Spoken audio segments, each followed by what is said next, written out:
Hi, good evening, everyone.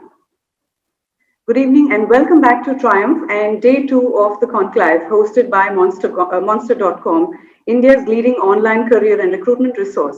And what do? You all know we provide the right jobs to job seekers and right profiles to employers and much more. I'm Vidya and I take care of talent development for Quest Corp, and I'm going to be your host for the evening. Now, Triumph is an important milestone for Monster.com, and we did talk about this yesterday as well. And this addresses one of society's most pressing needs to make people feel welcome and included, to make people feel at home in our corporate world. At Monster, we are committed to building a more diverse and inclusive environment for all. And keeping in line with this philosophy, Triumph has been launched in collaboration with a few of the best companies known for diversity and inclusion at the workplace. And as you are aware, Triumph is an important initiative aimed at enhancing diversity and inclusion at workplaces. And we're doing this through three key events. The first one is Techno Diva, and this event has already begun, and I'm sure a lot of you are already a part of it. This is a hackathon exclusively designed for women, and this event began on the 29th of June and will go on till the 18th of June. So if you haven't registered for this event, please do so. The second event is Connectathon, a virtual career fair hosting over 15,000 jobs from top companies in India and in India locations.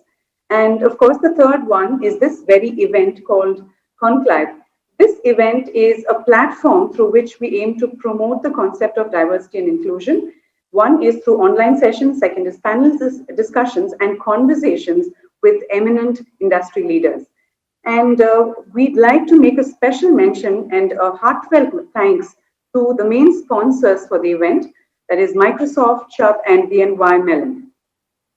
And for tonight's event, we have a special conversation on hiring without biases with Pallavi Shom and Bhargavi Shankara. And this conversation will be led by our Nagma Sharma, who is our head of talent acquisition at Quest Corp.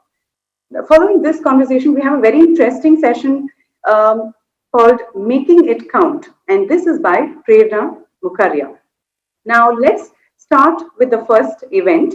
And this event is called Hiring Without Biases, which focuses on how a leader or anyone in the profession of hiring can hire without any sort of prejudices or any sort of bias. And we have two very special guests with us today. Pallavi Shom. Pallavi Shom is the Chief Operating Officer of the Bank of New York Mellon, BNYM it's called, the technology division in India.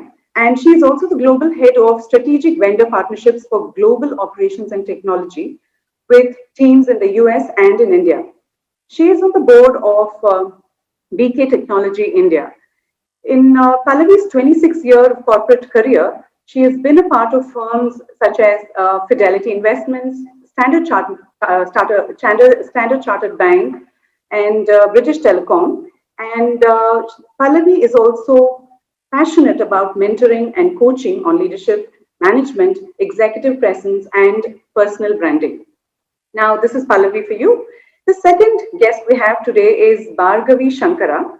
Bhargavi is the head of Asset Servicing Technology India and Global Head of Vault BNY Mellon Technology. Bhargavi has more than 25 years of experience championing the development and design of high availability systems with key strengths that lie in emerging technologies. Prior to joining BNY Mellon, Bhargavi was the Vice President and Head of Technology India at American Express, where she was responsible for strategy formulation, delivery, innovation, and people leadership. So these are our very special guests today. And in conversation with Pallavi and Bhargavi is Nagma Sharma. And we'd like to start the conversation. So over to you, Nagma. So welcome both of you, Pallavi and Bhargavi. I'm really excited to talk to both of you because other than your introduction, what was given by Vidya, I know that both of you are extremely passionate about diversity and inclusion. So in the interest of time, I will be asking you question one by one. And of course, both of you are free to answer the question. The more views, the better it is. So my first question is to Pallavi. Pallavi, banking and investment sector seem to have a better gender balance and better diversity, hiring compared to other industries. So, what do you think that they have done differently? And more specifically, what does BNY Mellon do to make sure that they stay on top of it?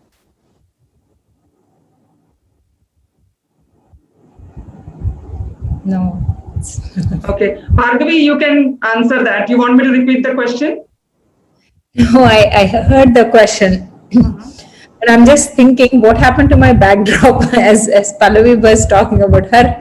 Listen, my monster has gotten like reversed. So I hope people are seeing me through a mirror image. No, you are visible. Your monster is visible to us properly. Okay, that's great then. Okay, so what do you think we are doing as a banking sector? A few things that come to my mind. One is we are using technology like Eightfold.ai, which helps us to kind of mask, gender and other aspects that can potentially cause a bias in how the resumes are selected for probable roles. And I guess that might be happening in some other companies as well. Second is actually through demonstration at the top of the house. If you look at our CEO, he has quite a few of his immediate directs are women. Our CFO is a woman. Our global technology and operations head, she's a woman leader, and they are. If you look at racial diversity, there are all kinds of races as well. Our chief people officer is a woman leader. And like quite a few strategic positions in the bank are taken by the women leaders. So it starts to set that tone and example at every level in that sense. And the third factor is, the thing that, my boss, Nitin Chandal, who heads India for technology, he says this always, like, make sure we are having diverse slate to begin with, right? So obviously nobody goes after quotas, but it's more important to make sure that we are making sure the slate is as diverse as we plan to have in our organization. So in that sense, there are varied techniques, but these are a handful that I can talk about right away. So basically, I think what I hear is that it starts from the beginning. Your CEO walks the talk. So he Yes. has a lot of direct reportees as women, and then all the others also follow suit. Then. Yeah, that's true. Yeah, it's leadership by talking, and I think Pallavi has come online. Pallavi, I've also spoke about Eightfold AI, and I've spoke about having a diverse slate. Anything else that you would want to add, please? Sure, Bhargavi, can you hear me? Yeah. Yes, we can. Thank you, and sorry about the earlier one. I think it was because of my headset. So thanks for the question, Nagma. And just adding, I could hear Bhargavi. So thanks, Bhargavi, for just your thoughts on this. And I completely agree, having been in the bank now for almost 3 years myself. So I just wanted to add, banks specifically, if you look at the financial services industry, right? Banks are all about numbers. And, almost 2/3 of all banks are today measuring all data related to hiring and diversity, specifically gender diversity to start with. Of course, many have ventured into other kinds of diversity. And, whatever you measure is what actually is what you get, right? So even in our bank, when we look at from every selection, so from the entire life cycle, from the time we are selecting to the time we bring people on board, to the time when we're looking at mentorship and sponsorship opportunities for women, to the time, and we are looking at some of these programs are still evolving as we speak. But even as we look at, say, once somebody has left and wants to join back as a boomerang, or even like a returning women who want to come back and join the workforce, right? So one is just looking at different initiatives, programs that are being run across the entire life cycle of a woman's journey. And the second bit I'd like to add to what Bhargavi was saying is just it's not just about these, these are good to do, etc., but these are things that we actually measure. our CEO, Todd himself, has taken some very strict targets, and it's all like he's announced those. It's in people's goal sheets. So one of our values, which is strength and diversity, that's part of our entire performance management process as well, because we have to, share behaviors related to those values. And then, of course, we are also trying to, and I guess the HR folks will have a lot more, but we as say people leaders, we get to actually see the percentage of women that have got promoted, at what levels do we have different women, where are maybe the gaps. So it's all about those measurements, having the right conversations, and just seeing that tone from the top, because what is important to our CEO is obviously really important to his DRs, and then of course it goes down the line, right? So I would just add those points to what Bhargavi said. Great. I think putting a number makes it more real. So now if my CEO is listening, I'm sure our targets are going to be, changed now. And I'm sure it has worked for you guys, and there's no reason why it should not work for others. So my other question is now directed towards Bhargavi, is that apart from providing equal opportunity, what is your view on the parity in the pay? Because we constantly hear about that, the women are being paid lesser in many, in any kind of, at any level. So what is it? Have you been able to bridge that gap? And is this also visible in a tech space? Because both of you work in a tech space. And what have you done about it? Yeah, very good question. So I think historically the reason for that is women are not known to be good negotiators when it comes to what they believe they should be getting and so on and so forth. In terms of what have I seen and what are we doing within the bank? We have independent study that happens, and it happens not just once. Once in a few years, again they'll do it, and it is to say for a particular job category, are we having the women getting paid less or more? And we have done market corrections when the women were getting underpaid compared to what is expected at that level. So this is not like within the bank we're doing that study, we're doing from an external third party source, if you will. In addition to that, I think the game has been changing, and Pallavi might have data to it. I don't have data to it. I think the game has been changing quite a bit in terms of talent market, right? So it's like, you might have heard about these cliche terms like talent war, right? So especially for any company that's going after innovation like us, and I would proudly say so, because we have I think for the bank that we are, which is Wall Street 1 was our first building, so that's the history we have, 250 plus years. We have innovated over and over again. Just recently there was this announcement that we are going to be supporting digital assets, right, in our custody business. So in that sense, we're a very highly innovative bank. And for a bank that is as transformative as we tend to be, we go after quality of talent. And if we go after quality of talent, there's no questions that you have to pay that premium. And we are consistently benchmarking ourselves both within and in comparison with market. And we don't just look at ourselves with comparison with other financial sector. We also look at it with the other technology firms that are leading, to see how are we doing as an organization and what can we do for correcting. That's kind of my personal viewpoint.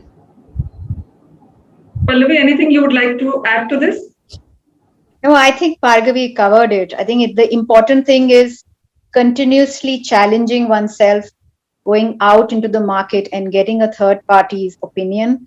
I think in some geographies, it is now mandated that women, like, there cannot be any gender bias at all, right? And there are audits that happen around these things. So, which is great. I think that's almost like ensuring or forcing. It's like you must have at least one woman on the board kind of a thing, right? So yes, enforcement helps and works, but I think it's also driving the right kind of behaviors towards pay equity. Okay. So, Pallavi, this question is for you. So, can you tell us about some of the values that are deep rooted in your leadership team, which has helped you in hiring without bias? Absolutely. So I alluded to one of them. One of them is strength in diversity, right? So obviously we believe that we all need to internally look like our customers and clients, right? So the team that is building products, if we don't know what our customers are like and we don't have a diverse set of individuals working together in an environment that allows us to have a voice and different voices and experiences, how are we going to build that better product, right? So it makes business sense to be diverse, right? So that's the strength in diversity piece. And I think not that we needed that to be reiterated, but I think now we have, like we are just sharing all of these values across along with the behaviors. And like I was mentioning earlier, these are now very clearly a part of our performance management process as well. I think more than just the strength in diversity, because a lot of companies do have, a value of saying that, we believe in diversity and so on. I think one of the values that we believe, and we have 4 in the organization, but the one that really, I think, helps us be that little different is a value that we called as courage to lead. And the reason why that resonates with me personally a lot is because courage to lead is a value which is all about asking very hard questions, feeling empowered to speak up, and how do you feel empowered to speak up? You have to build that environment and that culture that allows you where, that mind is without fear, right? Like Rabindranath's poem says that, right? So how do we have that or imbibe that value of courage to lead, where it can build an open culture in a place where what we call within the bank, where we can have courageous conversations. Because if we don't feel that we can speak up and ask those questions, whether it's about diversity, it could be about anything, right? It's whether it's we want to do the right thing for our customers, we want to ensure that, ensure that when women are returning from maternity, that their performance reviews should hold, right? Whatever was somebody's rating, if they were an exceeds performer before they went on maternity, right? They can't become a below expectations performer just because they were not working for 6 months, right? And working in court. So allowing us to have that value of courage to lead is something that I feel is what's trying to really set that tone, which is different from where I've been before. Great. So this question is for you, Bhargavi. So do you think that, BNY Mellon has been able to increase the productivity by diversity hiring or having a diverse employee? And if so, how? It's not unidimensional. So if you think of productivity as a pure play, what's the throughput or what's the yield, that might not have changed substantially. I think where it makes a difference, going back to what Pallavi was saying, was that when you have diversity of thought at the table that is representative of the clients that we serve, then what that helps is in the design process, we have people that can think like what it is going to make as a difference to client. So the iterations, the frequent iterations that we do with the clients, because most of us we follow agile and DevOps practices, so we have rapid iterations where we kind of have client ideate along with us with various tools that we use, like AHA, which is like Jira Align is the product. Basically, the features are ranked by both the engineering team as well as our clients, and we are completely transparent in that process. So because of this team being diverse and embracing the diversity of our client, because we also use Omni as a strategy, which is basically we build solutions which are open, modular, networked and integrated. So we kind of have our ecosystem in such a manner that it allows for the diverse thinking, not just from internal, but with our client partners and everybody else. And so the end product that we build more often than not meets or beats the client expectations, and that's where I would call it as a productivity gainer, as opposed to saying, hey, we are now delivering 15,000 story points more than what we did. It is not that kind of metric. It's more about how are we building on our client trust, how are we building on client satisfaction by consistently delivering products that meet our client expectations, because we are representative of that client workforce, as well as in our ideating phase itself, we are taking our clients into the game. Yeah, and not only that, I think it is proven that men and women approach the problem differently. So I think you have more different kinds of solution coming in, and because of that, a better product coming out of it.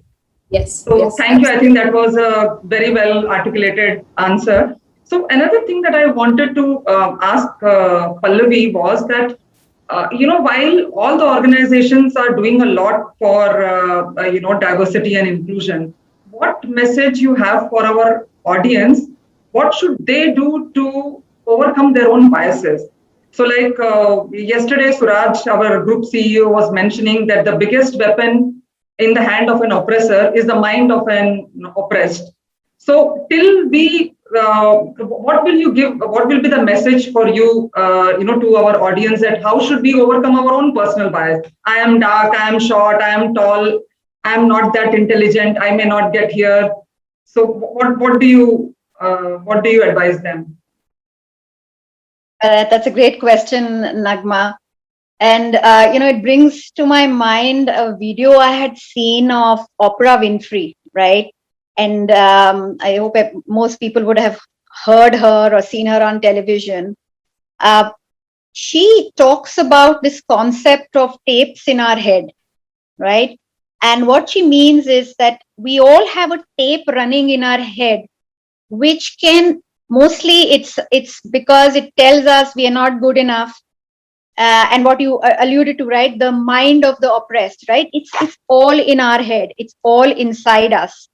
And it's telling us, typically that devil that tells us you can't do something, not good enough. I'm not, I can't find the time for this.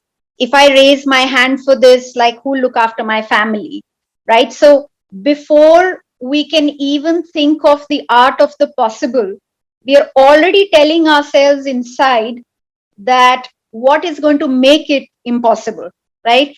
So, and I really like that video I saw many years back, and it kind of made me reflect a lot about always first think about what can be done, right? Rather than what's holding me back. So, and you're right, organizations, and certainly I've seen it in BNY Mellon. In fact, all of the top institutions today, organizations, are doing so much for the workforce. Specifically, how do we want to grow, our diverse workforce, not just gender, even other types of diversity. But there's only so much an organization can do. It has to be a two-way street, right? You can take the horse to the water, but you can't make the horse drink. So it's really up to us. So if the organization is providing tools, it's providing policies, it's providing even an ambience or an atmosphere where you can speak up and you have a voice, do you give yourself, do each one of us give ourselves the permission to do so? And that for me is the biggest difference that we ourselves can make. Because you can have everything given to you on a platter, but you have to pick it up. You have to show that enterprise. You have to take that initiative and say, okay, I'm going to make this work because I know I'm worth it and I can do it, right? And let that other tape, just shut that tape down, right? So for me, I think that's the most important thing that I would say, that, How is it that we are allowing ourselves to blossom and bloom and do the next best thing? And how do we not just keep holding ourselves back because of some nameless fears which we seem to be having in our heads? And it's mostly in our heads. It's mostly things where we are comparing ourselves to others. We always think somebody else is better than me. I'm not there yet. I'm not good enough. If I had this much more qualification, maybe then I should say yes to the new role. Right? So, I mean, it's really up to us. And that's all I had to say on that, Nagma. Great, great. So this question is again for both of you, but since Pallavi, you're already talking, you can go first. What are the personal challenges that you have faced to be here today, and how did you overcome? Because if I look at both of you, I feel that you have done it all. So what are the challenges that you faced, and how did you overcome it? Gosh, I can't even think of all the different challenges, right? There are so many, right? But then it's again like all of us have the same things, right? So specifically when you're a married woman, you are a mom, you are a very driven wife and a driven mother. You want things to be just so right. So that itself, you make your own challenges for yourself, right? So there are so many, and then of course there are hiccups around the way. There are career conversations you've got to have, specifically when both you and your husband have careers that are doing, you're both doing well. Who takes priority? Who will move which town? I mean, I've kind of faced so many of those particular challenges, and of course I've been blessed also with a very supportive spouse, extremely encouraging parents who just made me believe and say, I think all my confidence is thanks to them. Like, you just have all the wings, you can do what you want to, you can be whatever you want to.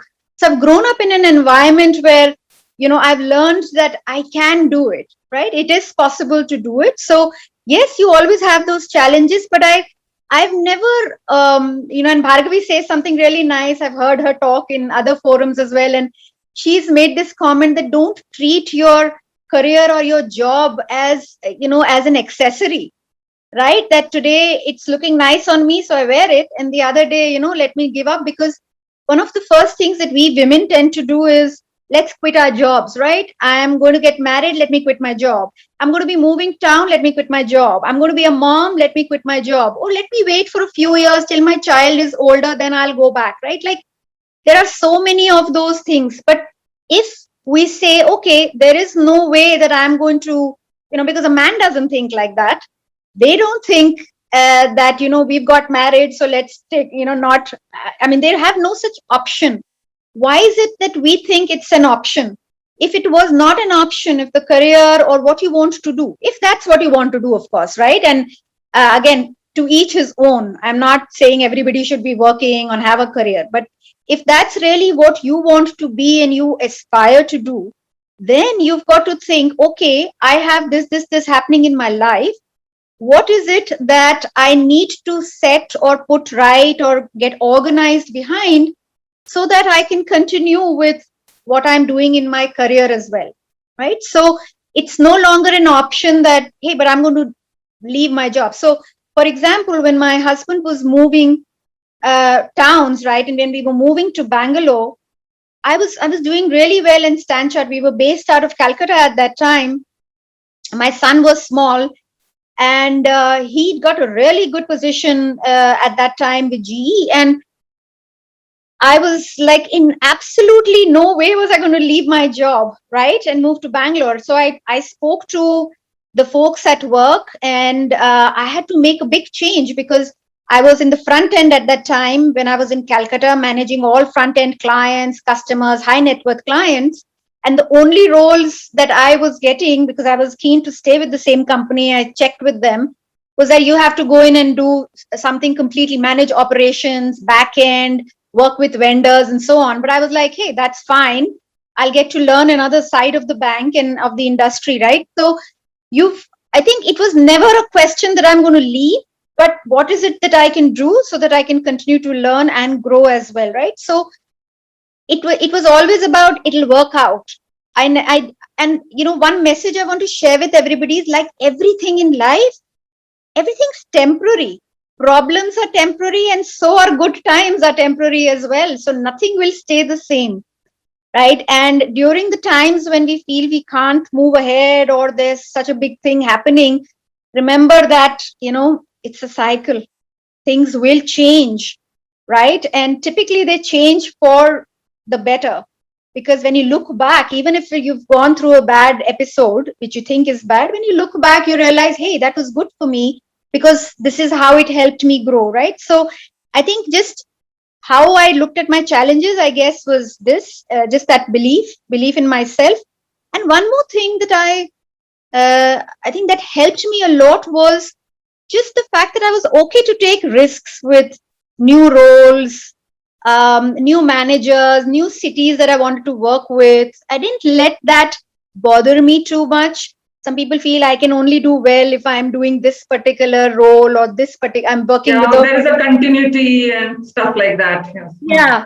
So I think that's so just having that belief that, hey, you can do it, you can work it out in different environments, and also believing in the people that believe in you. Sometimes, you feel, I don't think I can do it, but it's good to believe in others who believe in you. If there are others who are encouraging you, just go ahead, do it, right? You can do it. And I've had several such people in my life who've continued to encourage me and say, hey, you know what? Don't worry about it. This is just do it. So I think that's how I have kind of gone through my own career graph. Great. I'm curious to know what Bhargavi has to say. Yeah, so thanks, Pallavi. I'll build on some of the things Pallavi said, but I want to give it a different dimension. So I strongly believe safety and growth don't go together. Discomfort and growth go together. And I have watched TED Talk, forgot the lady. She spoke about luck, and she did experiments. When you think of startups, you think of how many startups succeed, how many startups become unicorn. The failure rate is very high, and so there is a factor that we might think is luck. So she did the analysis of what really constitutes luck, what kind of things have they done or not done. And so based on that, she said it is actually about risk taking. Luck is nothing but a component of risk taking.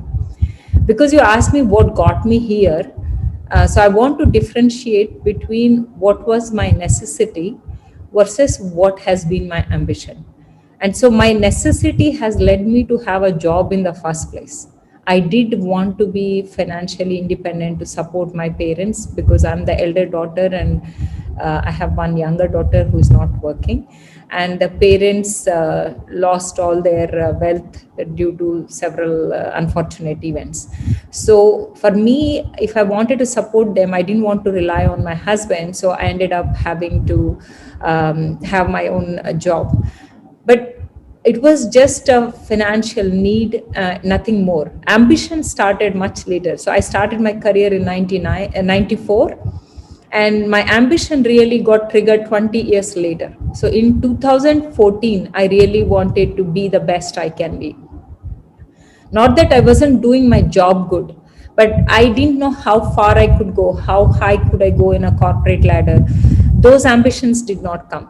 So I strongly believe it starts with the vision for yourself, right? So I tried to do a personal vision in somewhere around 2000. It didn't come to me. One of my mentors at that time told me, don't worry. I was asking him, am I totally clueless? How come I don't get any vision? So he said, in the night when you go, you only see so much distance. That doesn't mean with a torch that you won't have further light, further visibility.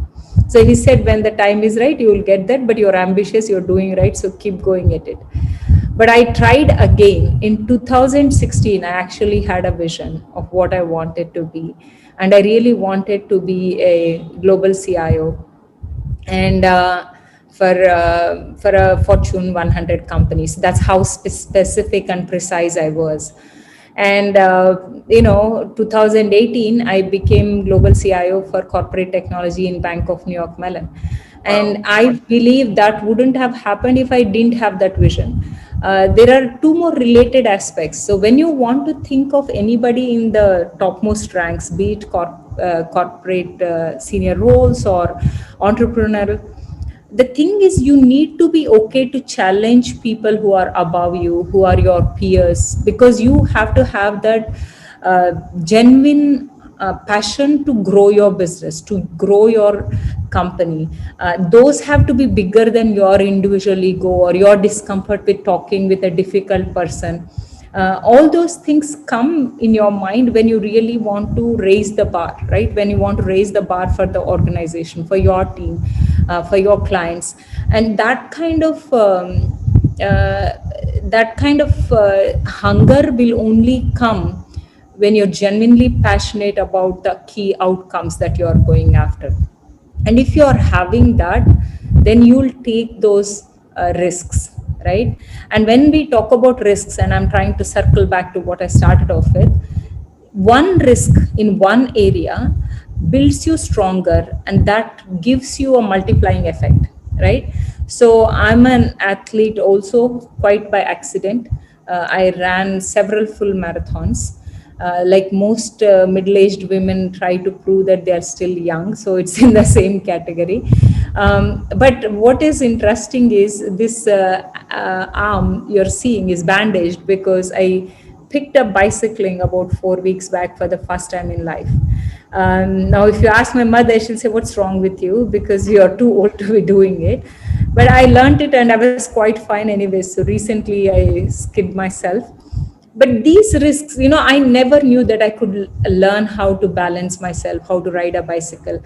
But doing that now puts me in a position to do a triathlon. Yes, it's one more risk, but it's going to give me one more level of confidence, give me new set of friends.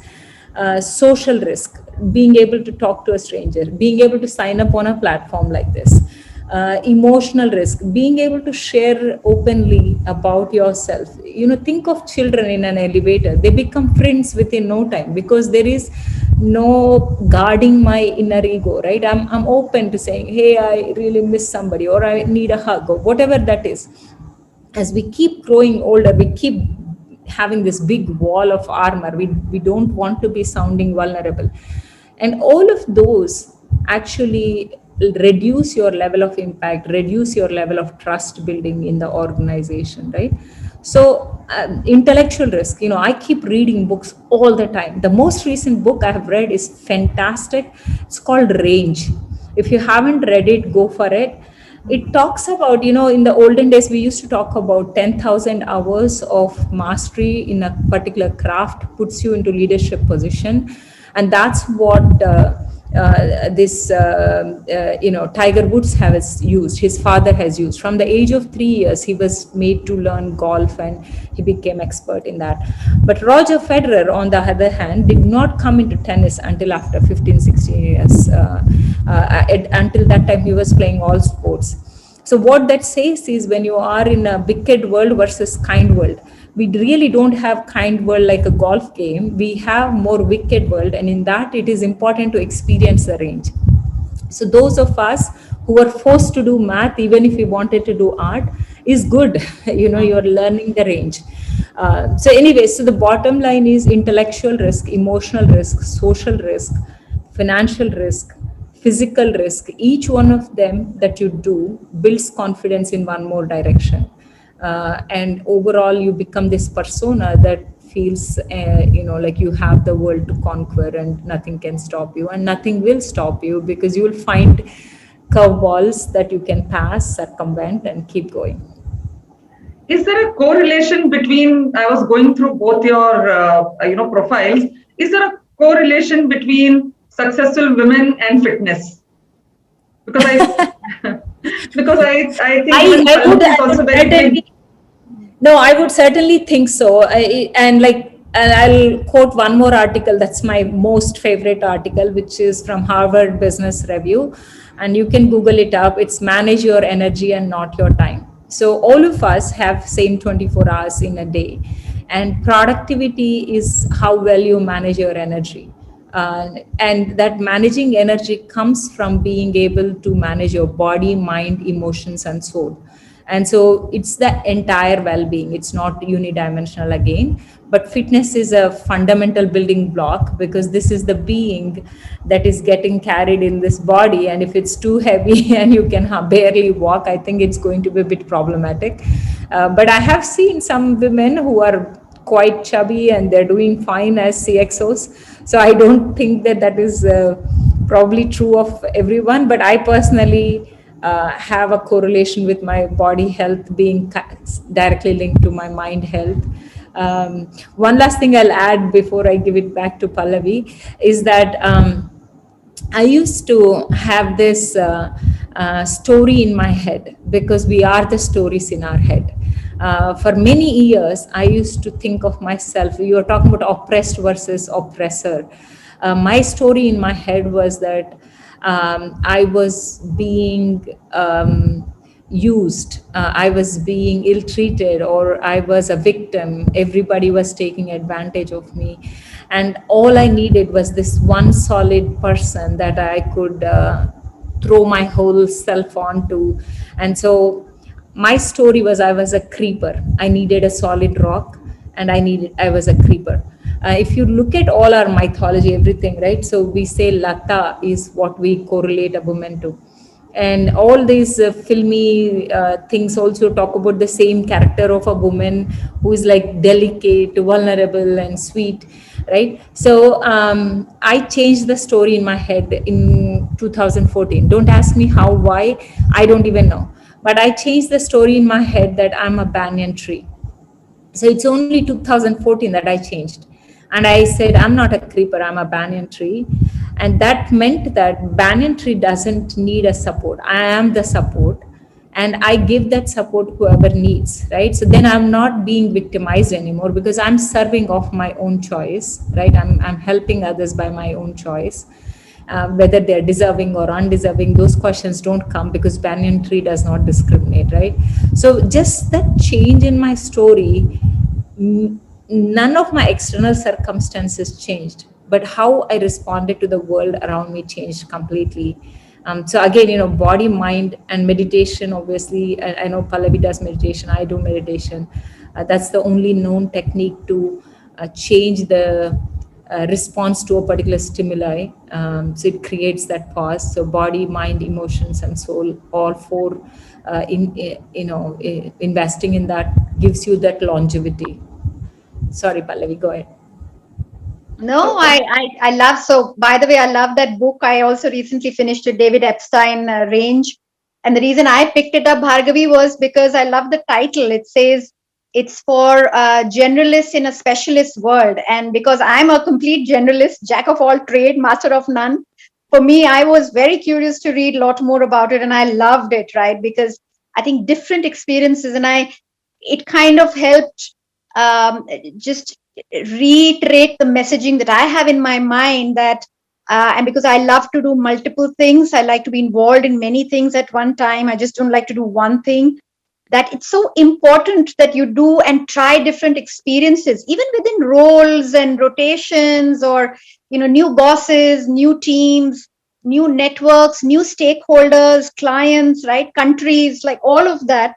It just builds you into such a different person, because then that whole things that stop you become lesser and lesser, right? So I really like that book as well. And I remember your banyan tree story as well, apart from the don't treat your job as an accessory. And that's such a beautiful thing, Bhargavi. Thanks for sharing that.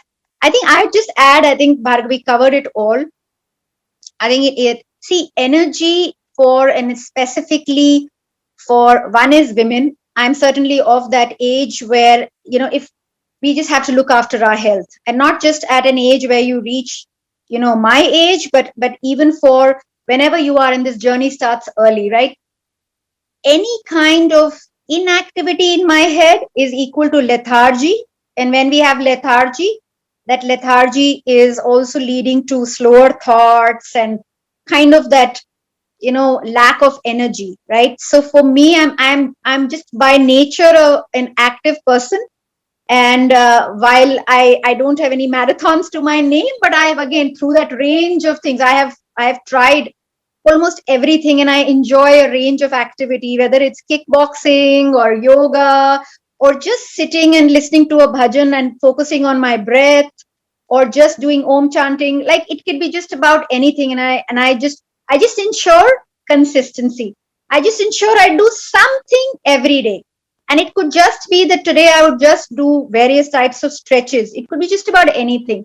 Or that today I just have to be in a plank 3-4 times a day. But whatever it is. So for me, it's just that consistency in doing something every day, which I think keeps me fit and keeps my body fit. Because when I am fit, then it gives that overall energy. And as a leader, I have to translate that energy to my team. If I come in, and of course, and in a virtual environment, if they can't really see that passion and see the energy even on just the way I'm speaking, it can even be worse, right? At least when you're in the office, they can, there they can see, and you can at least almost like transmit that energy even through physically, right? By giving that in-person smile or whatever. Virtually, it's even been tougher, and I've been even more aware of my energy levels in a virtual environment, because I think you have to try a little harder to just motivate yourself, right? Specifically if you're somebody who loves being around people, or just motivating your teams to keep their energy up, to keep going, because everybody's gone through such tough times. So it's not about being the fittest person on the planet. I think it's just when you take care of yourself, whether it's physical, and even now today, like, if it's going to work, even though I'm going from one room to another, for me, I'm in office. So for me, it's important. So I will, ensure that I am not in pajamas, and that I actually take that extra initiative to look good, to feel good and feel confident, and be able to transmit that professionalism onto my team and people I'm working with. And I guess that has that other effect, right? At least that's the different feedback that I get from folks, right? So for me, it's more about that. Although because I love dancing. So Zumba is a big favorite of mine. And I've been playing a lot of YouTube videos, and just, on my own. And my husband's been like laughing at me because he doesn't like any of that stuff. So he's like, I can just switch on something and just be dancing alone. Doesn't matter to me. But yeah, that's just me. Great. So I have my colleague Vidya, who is also a big champion of diversity and inclusion, and I'm sure that she will have some questions before we close. Vidya?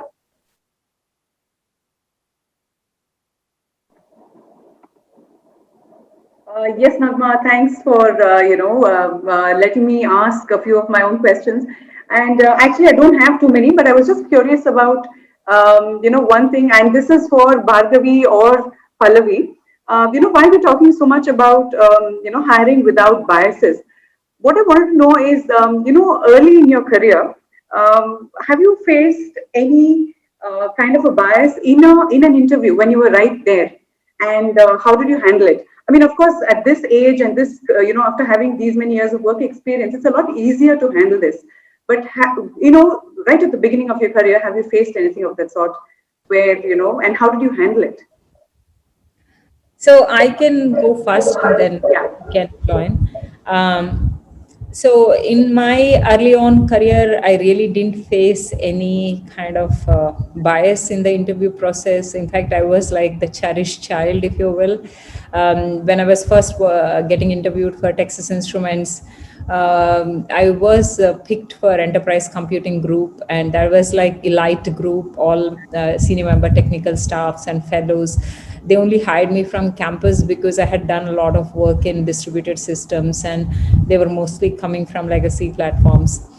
So because of my master's courses and all, I was handpicked, and like I really enjoyed, because I was the pet kid for them, and I got enough mentoring and all that. I did, however, face a challenging situation. No, it's not a challenging situation. It's actually the contrary. When I was being selected into one of the leadership roles in a previous firm. I don't want to name the firm. And the exec search firm guy who reached out to me said, "Madam, this is a diversity position." Anyways, I went through the interview process. I had about 13 rounds of the interviews and I got selected. I was very happy with the opportunity itself, and I became very close to my boss. And I was talking to him. I said, I understand that you wanted to increase diversity, but it doesn't make business sense to me that you should wait for 9 months to get me into this role. So the answer he gave me was amazing, and I was blown away with it. He said, "Bhargavi, he said, yes, we have women, and in this bank, actually, there are quite a few women and in senior leadership positions. And I'm not talking about BNY Mellon, sorry. So it's almost giving away my name. But they were still going after. And so but he said, we're not going after numbers. We're not going after quota. But we try every time to see our slate is diverse. So apparently, the first time the exec search firm came, they got 30 all men for that role.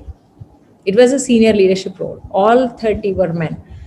All my boss said was, no, this is not acceptable to me. I want some women in the pipe, right? And so then they got 5 more women added to that list. Final 3 that were being considered, 2 of them were women. And he said it was totally based on talent. So what does that tell you? 2 out of 5 had much higher quality and 1 out of 30, right? So as a ratio, women that come into senior leadership positions do have to have extensive talent. And there is enough studies that say that we have to fight it more harder, right? But that happened only because my boss asked that pivotal question of, I want a diverse slate. So I think the bias is happening because nobody is asking those kind of questions. If more people ask that questions, like in our government as an example, we say that we need diversity and we put some quotas. But if we said, okay, let's try for 50% women, we might not get 50% women, and then make it a meritorious process. We don't have a filtering criteria for the candidates. But if we had that meritorious criteria, I think we would be changing the game for our country, right? So when we can produce so many leaders, I am not going by any political party, but like Indira Gandhi, Mamata Banerjee, or Maya Devi, or whoever, so many women, Sonia Gandhi, so many people, they were all women. And so then it's a matter of, are we just pushing ourselves to ask the right questions, to raise the bar, right? So I guess I didn't really answer the answer you were looking for, because I really didn't experience a negative bias towards myself. But I had experienced a positive bias, which I thought was silly initially, but I realized that was the right thing to do from a industry perspective. Right. So in fact, the reason why I asked you this question is our audience we have today are, millennials, youngsters, and a lot of women. So what we really wanted to see is, how do you handle such a situation? So I think the good thing is, you haven't come across, such a situation. Yeah, it wasn't an interview kind of scenario, but there was one particular manager that I was dealing with at one point. I think where not being a woman myself would have helped.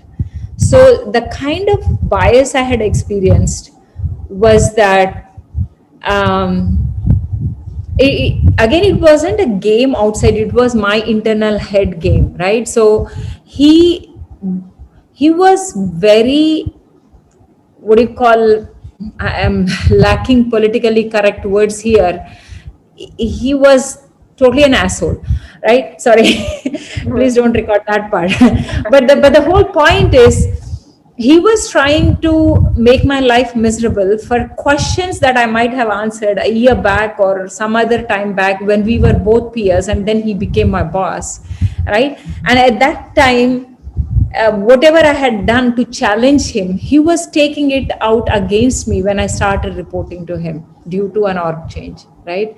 And so instead of me kind of saying, okay, this person has this persona, and so how do I make it easy for him?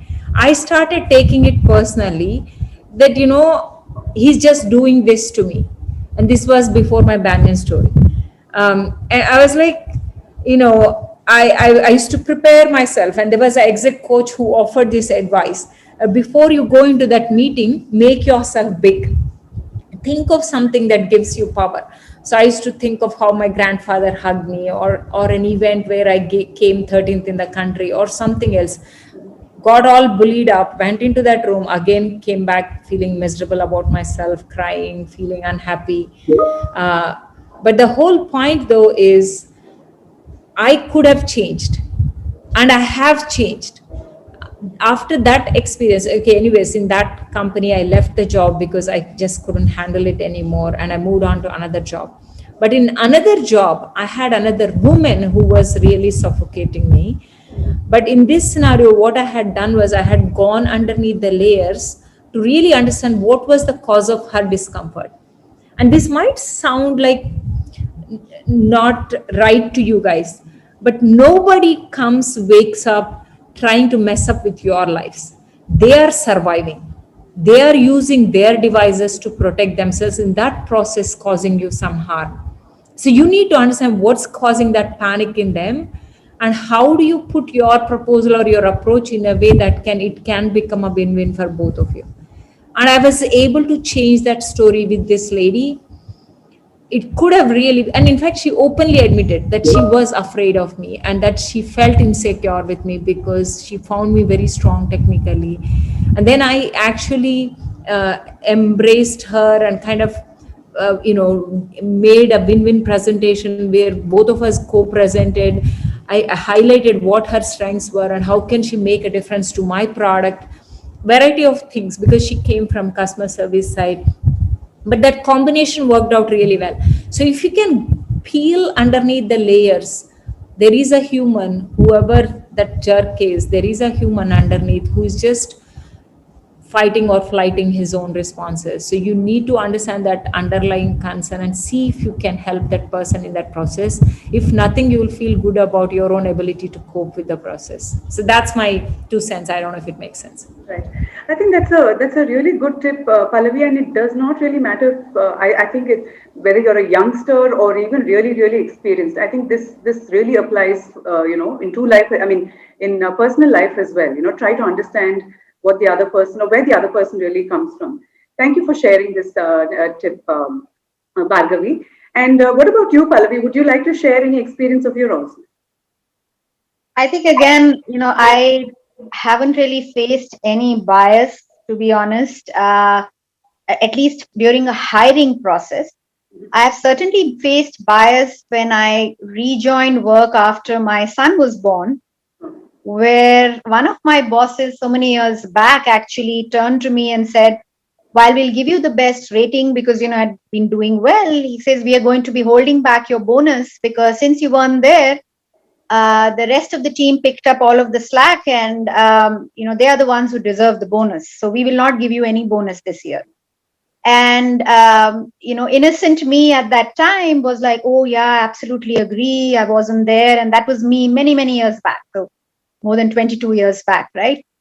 Fast forward, right? I should have absolutely gone maybe 2 levels above. If it had been me at this point, so many years back, I certainly would have. But at that time, I was like, absolutely. And I think a lot of when you're more, younger in tenure and not senior enough, or you feel you don't have a voice, or your boss or manager is like, yeah, you kind of hang on every word of theirs, right? So that was me so many years back. And that was one bias that I have faced, certainly, after coming back from maternity. However, I think over the period of years, I have seen bias. And I have tried, and many times I'm always like, I've been in many places, just the only woman around the table in a room full of men. but I've been able to influence and bring them back with a jerk to, wake them up. A couple of times this has happened, right? So one was a very simple thing. One of the colleagues was getting married, and there was obviously money to be collected across and a gift to be bought. All men. I was the only woman in that team meeting where we are deciding this. Everybody said, "Oh, great idea." And my boss turns to me and says, "Why don't you collect the gift and buy a gift for, why don't you collect the money from everybody and buy the gift?" And I remember, of course, I was like, this is fast forward quite a few years. If it had been my old me, I would have absolutely taken that out immediately. So I just looked at him and I said, "Sure, I'll let your EA know that she can collect it for all of us, and then I can provide some ideas." And he immediately understood. See, that was an unconscious bias, that just because I'm the woman in the room, let me just have Pallavi collect the money and think of what's the right gift to give to somebody's wedding, right? Anybody could have thought of it. And eventually it was one of my male colleagues who actually said that, "Hey, I'm going to be thinking of what gift to give," and so on. But my boss immediately realized that was a funny one. That was like complete unconscious bias. But I usually I don't know what happened, because I just looked at him and I was like, "Hey, we can tell your EA to do this." And he got the message. The other one was when I was sitting in this meeting and we were deciding on who will get an assignment to move to the US at that point. And then in that particular session, the names that people gave were all men. And I was like, "What about this person, that person, and all?" And I had all the women's name because I knew the top performers. And for each of the women, my colleagues had a reason why that name should not be on that list, right? New mother, somebody got just married, doesn't have enough experience. And I was like, while I understood not having enough experience could be one of them, but the remaining two, I was like, have we asked them? Have we asked them if it works for them? So what if somebody's a new mother? They'll figure it out.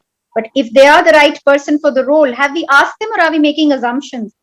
And of those two women, so we let go of all the men, and of the two women, it was one of those women who actually got to go for that assignment. She figured it out, and then, her husband said, "I'll look after the baby," and then I think they joined her later. But that was an aha moment for me, that as a leader, I have a voice and I absolutely can bring everybody, and all of them were well intentioned. There was no one who was like, "No, so and so should not get it," or whatever. It was all with good intentions. But these are the types of unconscious biases which float around. And I think as women, we have to be aware and observe and be there and say, "Hey, you have a seat and a voice at the table." And I think I did my job that day. Right. Yeah. Right. Yeah, so I guess it's not really a war of men versus women, etc., etc. But I guess women can truly support other women, and that's something I've really seen at my current workplace, or everywhere else. When women support each other, I mean, there is a saying, right? When women support each other, wonderful things happen. So I really truly believe in that. And thank you for sharing your personal experiences, Pallavi and Bhargavi. I'd like to hand it back to Nagma. Thank you, Nagma. So thanks, Vidya. I think we have run out of time. I just wanted to thank Bhargavi and Pallavi. Both really enjoyed chatting with both of you, and it didn't look like we're chatting for an hour. Time just flew by. Thank you so much for taking time out, and you guys have a good evening. Thank you Bye. so much for inviting us. Bye.